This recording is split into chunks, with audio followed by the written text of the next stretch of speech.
Hi friends, అందరికీ నమస్కారం అండి. చూడండి, భగవంతుడు కూడా అలాంటి వాళ్ళకి చాలా చిన్న చూపు చూస్తాడండి. ఎదిగే కొద్దీ మనము తక్కువే చేస్తాడు కానీ ఎదగనివుడు దేవుడు. ఎందుకంటే ఒక డబ్బుండే స్థాయిలో ఎప్పటికీ వాళ్ళకి ఎదగతానే పోతారు, వాళ్ళు తక్కువ అవరు. పేదవాడు ఎంత ఎదగాలనుకున్నా ఎదగలేడు, తగ్గతానే ఉంటాడు.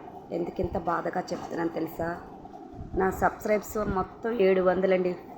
4 నెలలకు గాను 700 సబ్స్క్రైబ్స్ వచ్చినాయి. నా పిల్లలు ఆ ఛానల్ని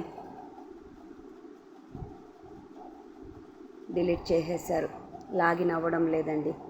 చూసారా ఎంత దురదృష్టవంతులము. పేదవాడు ఎంత ఎదగాలన్నా ఎదగలేమండి. చాలా చాలా బాధగా ఉందండి. నా సబ్స్క్రైబ్స్ ఛానల్స్ అన్నీ పోయినాయండి. కొత్త ఛానల్ క్రియేట్ చేశాను. ప్లీజ్ లైక్ చేయండి, షేర్ చేయండి, సబ్స్క్రైబ్ చేయండి ప్లీజ్.